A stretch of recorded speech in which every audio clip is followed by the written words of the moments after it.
मैं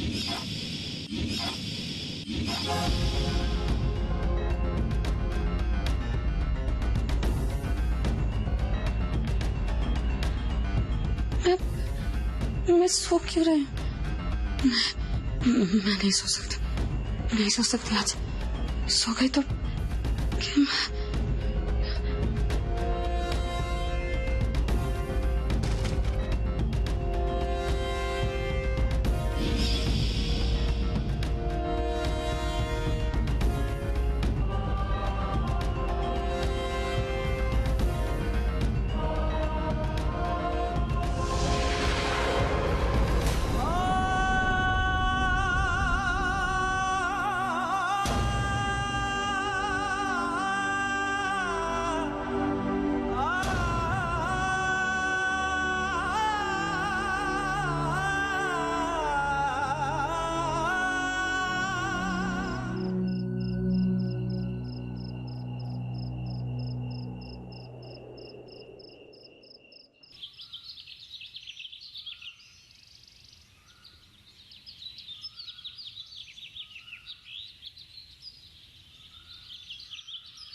आइए जी।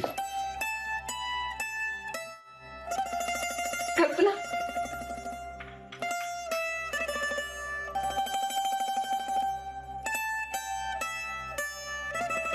ज्योति, शिफ्ट जाओ ज्योति।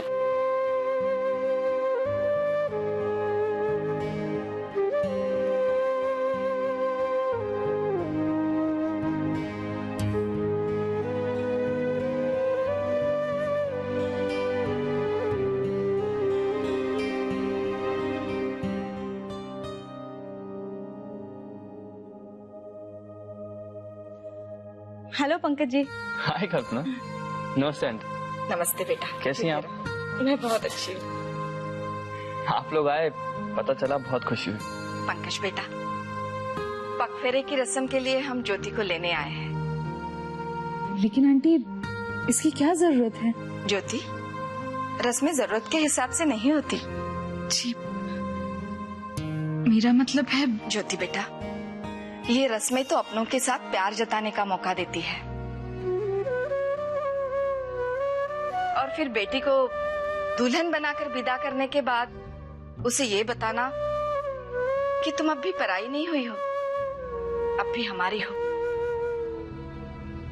हाँ, ये जरूर है कि शादी के बाद ससुराल की जिम्मेदारी आ जाती है उस पर उसे निभाना तो हर बहू का कर्तव्य होता है। पर बेटा, मायके वालों का भी तो कुछ फर्ज होता है ना।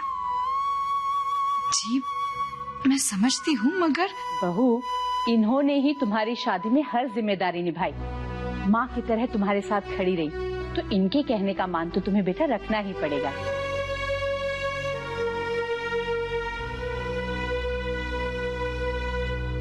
मैं जानता हूँ तुम क्या सोच रही हो। मेरी मानो तो हाँ कहने में कोई बुराई नहीं है। ज्योति बेटा, इतनी छोटी सी बात के लिए इतना सोचना पड़ता है तुम्हें? जी, जैसा आप ठीक समझे। तो हम ज्योति को ले जाएं हमारे साथ? ज्योति को ले जाए मतलब? मेरी जरूरत नहीं है क्या? Am I not invited?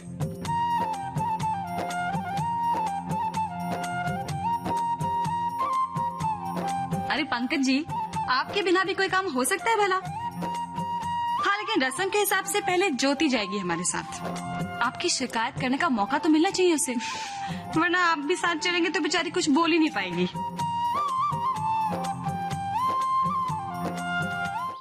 तू भी ना कल्पना, फिर वही सवाल। कल ही तो पूछा था ना तूने शिशु मंगल में।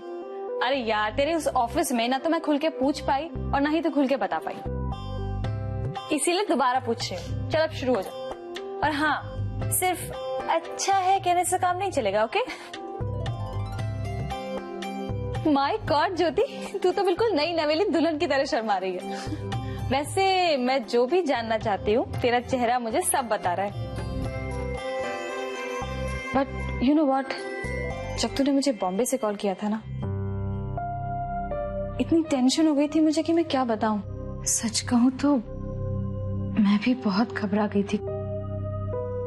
शुरू में पंकज जी मेरे पास आते थे ना तो मैं पूरी की पूरी सुन पड़ जाती थी। शुरू में, और उसके बाद बता ना। कल्पना, एक पति अच्छा दोस्त भी हो सकता है। कि मैंने पंकज जी को देख के जाना है, बहुत समझदार है वो। मेरे मन की हर बात बिना कहीं समझ जाते हैं। वो सारे डर, जाने कैसे कैसे डाउट्स थे मन में, अब सब कुछ बचपना सा लगता है। शादी से पहले हम कितना सोचते हैं ना, जिसके साथ पूरी जिंदगी बितानी है वो कैसे होगा, क्या होगा। लेकिन जब एक अच्छे साथी का प्यार मिल जाता है ना, उन सारे सवालों के जवाब अपने आप मिल जाते हैं। ये सब महसूस करने की बातें हैं, लफ्जों में कहना बहुत मुश्किल।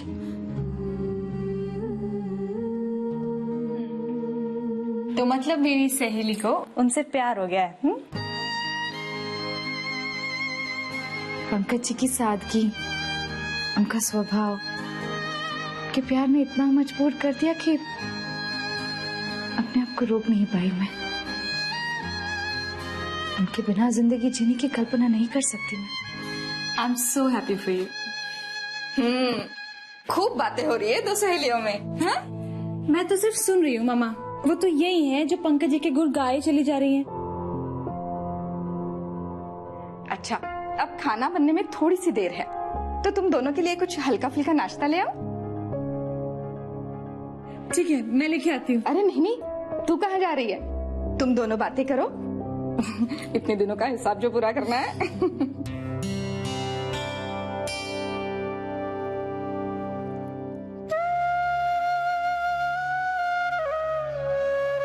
ज्योति बेटा, तू खुश तो है ना?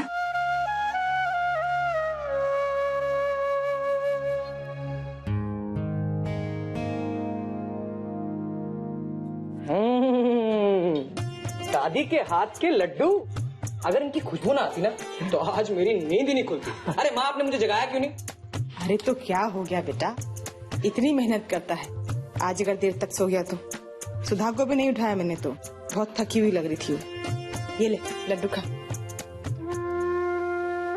ज्योति को भी लड्डू बहुत पसंद है। छोरी की याद आ रही थी इसलिए लड्डू बनाए। अब छोरी मिलने आ जाए ना बस, तो बहाने से ये भी खा लेंगे।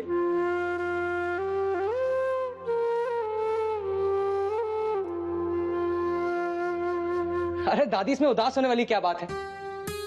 आप जल्दी से लड्डू पैक कर दीजिए, मैं दीदी को खुद दे आता हूँ।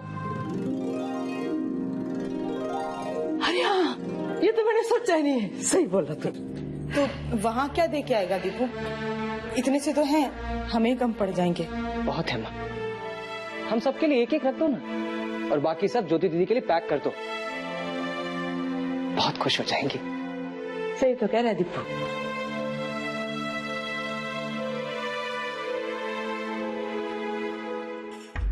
माँ जी, इस टिफिन में भेजेंगी आप लड्डू? हाँ, क्यों? नहीं नहीं, रुकिए।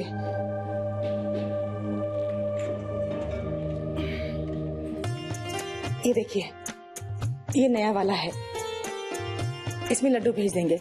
ऊपर से इसे मैं कपड़े से लपेट दूंगी तो देखने में अच्छा लगेगा और देने में शर्म नहीं आएगी।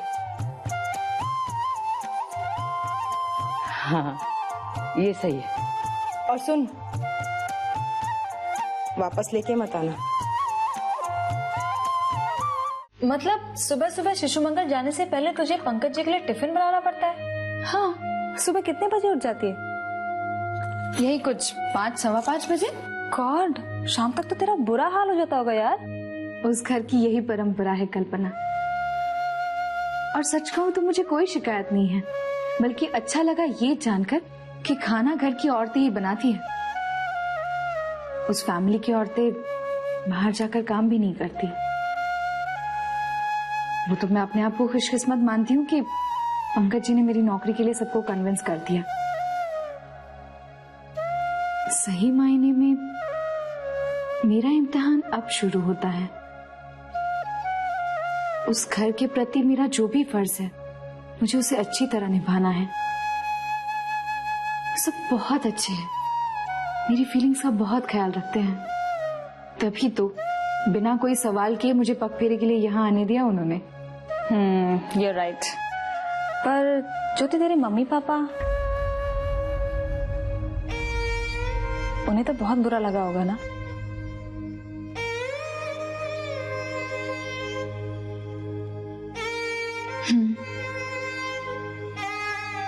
लेकिन मैंने तुझे वजह बताई ना कल्पना। ज्योति, तू आज भी बिल्कुल वैसी है जैसी पहले थी। अपनों का दर्द, उनकी जरूरतों का एहसास अब भी है तेरे अंदर। I am so proud of you. Jyoti ने ज्यादा शिकायतें तो नहीं करी मेरी?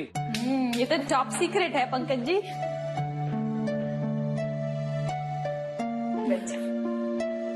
अरे वाह, जीरे वाले आलू, भरवा बैंगन, गोभी और गाजर की सब्जी,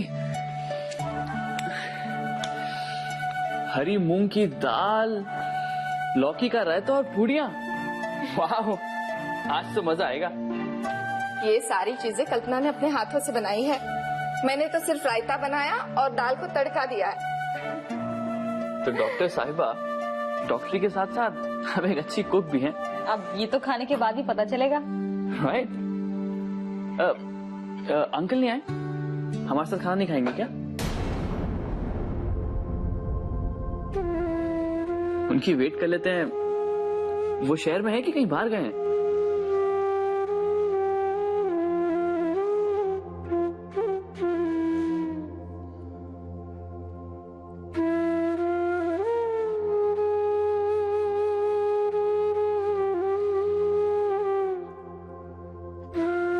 आई एम सॉरी, वो मैं ऐसे ही पूछ रहा था। एक्चुअली वो नहीं आएंगे। बात को टालने की कोई जरूरत नहीं है कल्पना। अगर वो तुम्हारे पापा है तो मेरे पति भी है, और मुझे इस बात की कोई शर्मिंदगी नहीं। पंकज बेटा, कल्पना के पापा हमारे साथ नहीं रहते। एक लंबे बिजनेस ट्रिप के दौरान उन्हें किसी से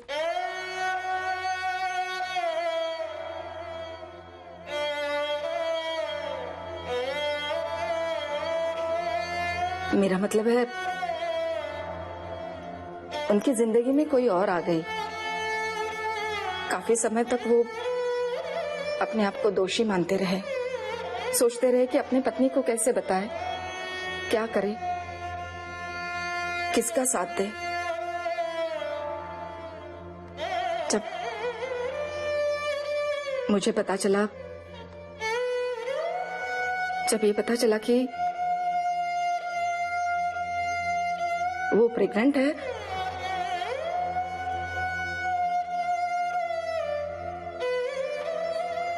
पर जब मैंने ये जाना कि वो फिजिकली और मेंटली बहुत कमजोर है, उसको किसी सहारे की जरूरत है, तब मैंने ही अपने पति से कहा कि ऐसी हालात में यही सही होगा कि वो उसका साथ दे।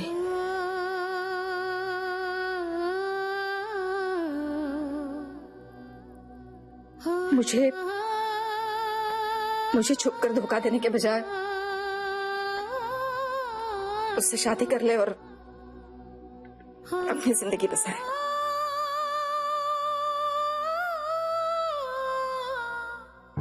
माफ कीजिएगा आंटी, अनजाने में मेरे सवालों ने आपको दुखी कर दिया, आपको वो सब याद दिला दिया जो। नहीं बेटा, इसमें भूलने वाली बात ही नहीं है। और अब तुम भी तो मेरे अपने ही हो, और कभी ना कभी तो ये बात सामने आनी ही थी। और सच कहूं बेटा, अब किसी बात का दुख नहीं होता। जिंदगी ने अगर कुछ छीना है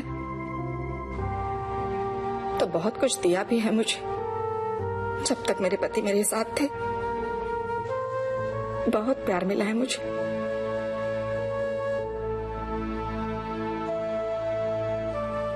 और अब कल्पना मेरे साथ है, ज्योति है, तुम हो, और मुझे क्या चाहिए।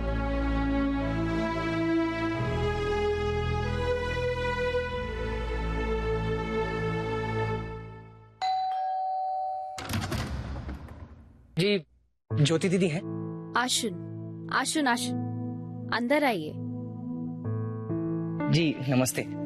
मैं संदीप, ज्योति दीदी का भाई। ओ हाँ हाँ, अरे नमस्ते बेटा, नमस्ते, आओ आओ। नहीं, मैं ये लड्डू लाया था, दादी ने बनाए थे, ज्योति दीदी और आप सबके लिए। How sweet, thank you so much बेटा, that's very sweet. Ram Singh, लौकी जरा खा दो। घर में सब कैसे हैं बेटा? जी ठीक है।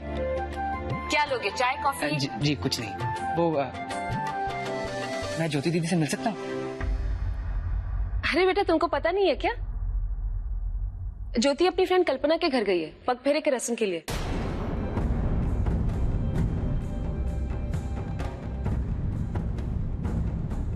जी हाँ, मैं तो भूल गया था कि उन्होंने बताया था मुझे कि, लेकिन मैं भूल गया कि आज ही जाना है उन्हें।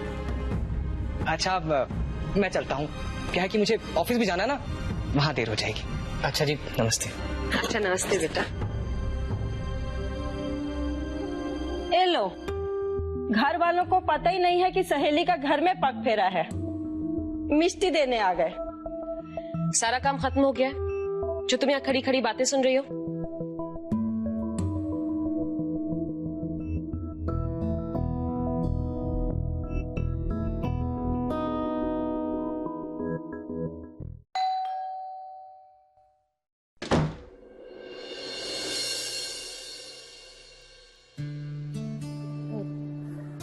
दीपू, ज्योति दीदी को लड्डू दिया है, बहुत खुश हुई होंगी ना? दादी ने बताया कि तू ज्योति दीदी के घर गया।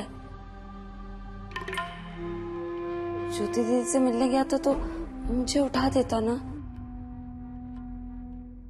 वो छोड़, क्या कहा दीदी ने? अरे बोल ना दीपू, अपने हाथ से खिलाए ना ज्योति को, खुश हो गई लड्डू देख के अचानक पहुंचे हैं। बोल ना।